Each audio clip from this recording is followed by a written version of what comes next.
In the words of Z. Frank. Oh, hi, Moth. No, that's not what he said. In the words of Z. Frank. Let's do it. Hey, everybody. My name is Andor, and I'm here today to ask you to take part in an experiment I'm conducting. Basically, I want your help writing my next album. Now, if you're not familiar with my music, I perform under the name Logos, and I write music, and I've been doing it for about 15 years. If you want to check out some samples, you can go to logosmusic.net. And I'm about to start my 6th studio album, and this is where I need your help.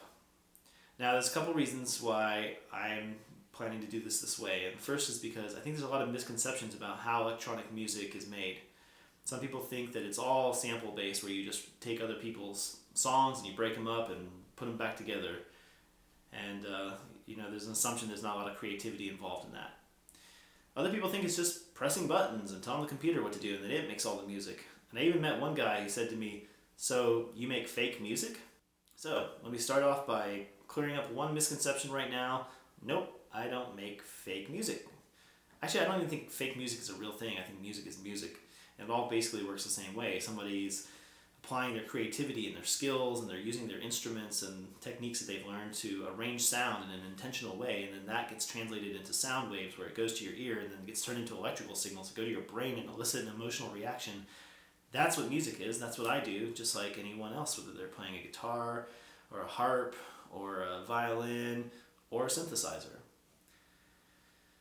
Now, the second reason I want to do this, and it's a little more personal, is that doing this kind of music can be a little bit isolating. One way that electronic music is kind of different from other types of music is that it mostly involves sitting in a room by yourself working on it. Even though I do bring in musicians to work on my stuff, most of the time that I'm doing this, it's actually just me in a room here. And so, it can be this tendency to kind of like hole up in your cave and get in your own head and sort of bounce around your own ideas. But my thought was, why not open this process up so you can see what I do and I can get some feedback, and maybe we can create something together that would be better than just me doing it by myself. So that's the why. Now let's talk about the how. So I have 20 pieces assembled. Now these are really just like seeds of pieces. They're not very developed yet, but they are ideas that I think are pretty strong. And there are 10 of them that are psytrance and 10 of them that are different forms of electronic dance music. There's some down-tempo, some house, some dubstep. And the plan is to make a double-length album, and it's going to be called Mobius. Now, the reason I call it Mobius is because I've been thinking a lot about the Mobius strip, and if you don't know what a Mobius strip is, I recommend just taking a second to Google it. Basically, it's a mathematical object that has only one side and only one boundary. The best way to represent it physically is to take a strip of paper, twist it, and then glue it back together, and if you follow the line around, you'll come back to exactly where you started. Hence, it only has one side. So, normally when an artist is making music and then they share it with the world, there's a different kind of loop. There's a closed loop, and on the inside you have the artist and their process, and on the outside you have all the people that listen to it and then relate to it separately.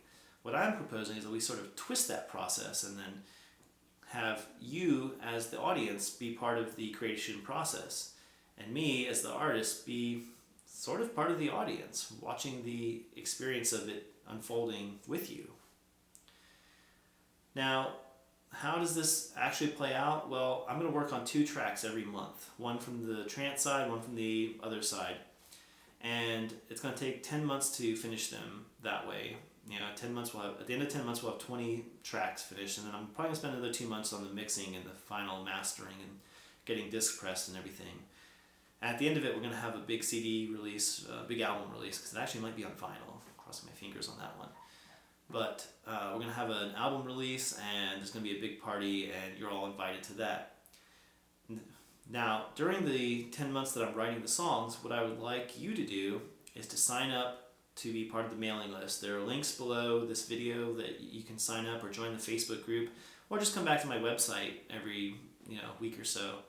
What I'm going to be doing is documenting my process as I work on the tracks.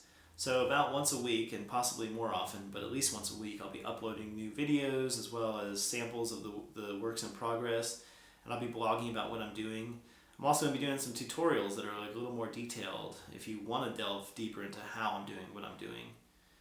And there's going to be other ways that I ask you to participate creatively. I got a few ideas in mind, but I'm going to wait to share those with you. For now, what I really want from you is feedback. When you watch what I'm doing and you listen to what I've got, go ahead and respond. Tell me what you like, what you don't like. Should I change that synthesizer line? Should I tweak the drums a little bit? Do you really hate this sound? More cowbell? So that's one of the ways that we're going to kind of work with the symbolism of the Mobius strip. But there's another way, which is that I envision this album having a flow to it where you can start at any point and then listen straight through to the end and then continue from the beginning, come back to where you started, and it will all sound like a cohesive whole. And the third way that I'm going to be invoking the image of a Mobius strip is by working collaboratively with an artist on the cover. Maddie Moore, who's a visionary painter, is going to be doing part of the cover, and I'm going to be doing the other part of the cover, and we're slowly going to layer over each other's works until we create this collaborative piece that sort of has a cohesive flow despite coming from different angles and different aesthetics.